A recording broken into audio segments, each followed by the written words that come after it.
अस्सलाम वालेकुम नाज़रीन, नुक्ता में खुशामदीद। नाज़रीन, आज हम जिस किरदार के बारे में बात करने जा रहे हैं उसका ताल्लुक़ उस्मानी तारीख़ से है। वो एक कामयाब तुर्क सरदार के तौर पर भी जाने जाते हैं और उन्होंने उस दौर में सल्जोक सल्तनत के मातहत जंगें लड़ी जिस वक्त सल्जोक सल्तनत का शराज़ा मुकम्मल तौर पर बिखर चुका था।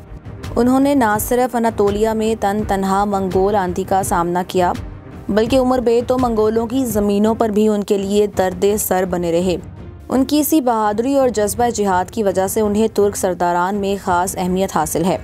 कोरोलुश देखने वालों को अंदाज़ा हो गया होगा कि हम किस सरदार की बात कर रहे हैं। तो जी नाज़रीन, हम बात कर रहे हैं उमर बे की, जिन्होंने हाल ही में कोरोलुश उस्मान में एंट्री दी है। उनके बारे में बहुत सी गलत फहमियाँ पाई जा रही थीं, जैसा कि उमर बे सल्जोक सल्तनत के एक वज़ीर की हैसियत रखते हैं या ये कि मलहन खातून उनकी बेटी नहीं है। और सबसे बढ़कर बाज़ लोगों का तो ये कहना था कि उमर बे का उस्मानी तारीख़ से कोई वास्ता ही नहीं है। नाज़रीन, हमारी आज की ये वीडियो बनाने का मकसद लोगों के उनके किरदार को लेकर अबहाम को दूर करना है। हम इस वीडियो में अपने नाज़रीन को उमर बे की तारीख़ के बारे में बताएंगे और ये भी बताएंगे कि उन्होंने कैसे अर्तगरुल गाज़ी का अधूरा ख्वाब पूरा किया था। वो सवाल जो इस वक्त आपके जहन में हैं, और इस वीडियो से मज़ीद मालूमात जानने के लिए इस वीडियो को आखिर तक ज़रूर देखें।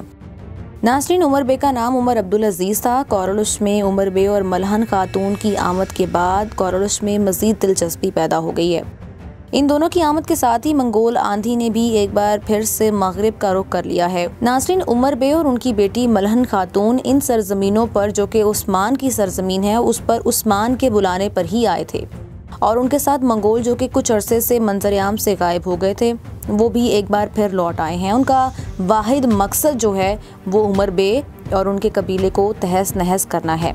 नाज़रीन, उमर बे एक तारीख़ी किरदार हैं।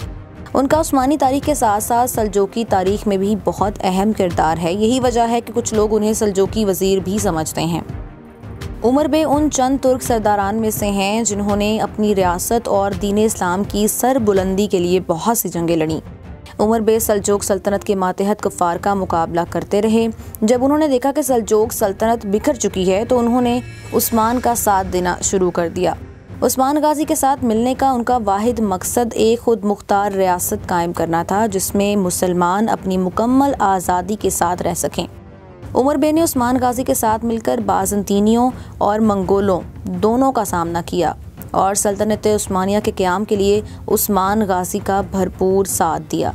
तारीख़ में उमर बे के मुतालिक दो किस्म की राय शामिल हैं, जिसमें से एक का कहना है कि उमर अब्दुल अजीज़ सल्जोक सल्तनत के एक वज़ीर थे जिन्होंने बाद में उस्मान गाजी के साथ अपना इत्तेहाद बना लिया था, और दूसरी ये कि उमर बे एक तुर्क सरदार थे जो कि सल्जोक सल्तनत अतात गुजार थे। और जब उस्मान गाजी को सल्जोक सल्तनत की जानिब से यह हक हासिल हुआ कि वो अपना नाम खुतबे में शामिल कर सकते हैं, ये वो वक्त था जब उस्मान गाजी एक सुल्तान की हैसियत रखते थे। उस वक्त उमर बे ने अपने कबीले समेत सोगौद हिजरत करने का फ़ैसला किया।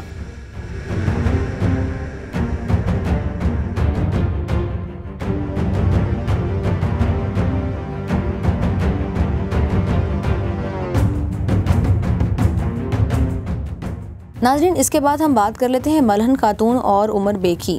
नाज़रीन, बाज़ तुर्क मौरखीन के मुताबिक मलहन खातून शेख अदब अली की बेटी और बाला खातून की बहन है।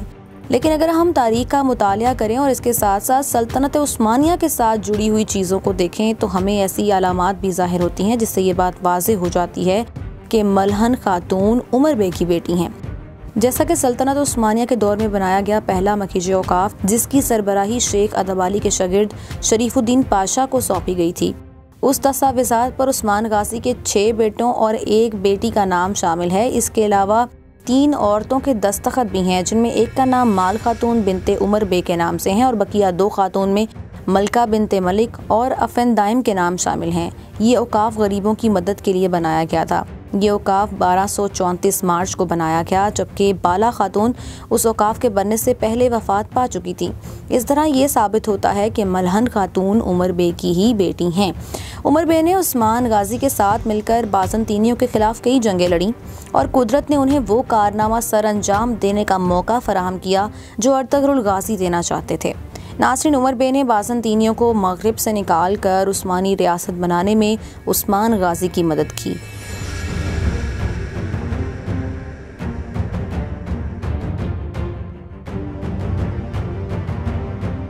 अर्तुगरुल गाजी ने उस्मान के साथ मिलकर काराचार हिसार फतह किया। इसके बाद अर्तुगरुल गाजी मजीद फतूहात देख सके, क्योंकि काराचार हिसार के बाद अर्तुगरुल गाजी की तबीयत नासाज रहती थी। उमर बे ने अर्तुगरुल गाजी की वफ़ात के बाद उस्मान गाजी के साथ एक मोहसिन, जंगजू और अपने असर रसूख और अपने सिपाहियों के ज़रिए उस्मान का साथ दिया।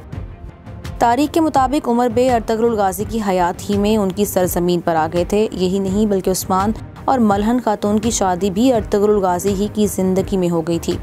उमर बे ने अर्तुगरुल गाजी की ज़िंदगी ही में उस्मान का हर महाज पर साथ देना शुरू कर दिया था।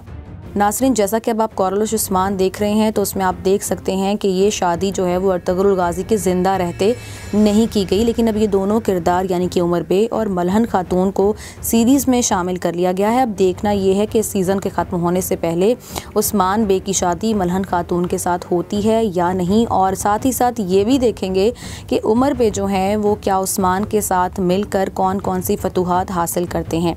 नाज़रीन, उमर बे अब्दुल अजीज़ एक बहादुर, निडर और बेखौफ सरदार थे। सल्तनत उस्मानिया की रियासत कायम करने में उनका किरदार बहुत अहम रहा है। हम उम्मीद करते हैं कि हमारी आज की ये वीडियो आपको पसंद आई होगी। इसे कमेंट करें, लाइक करें और शेयर भी करें।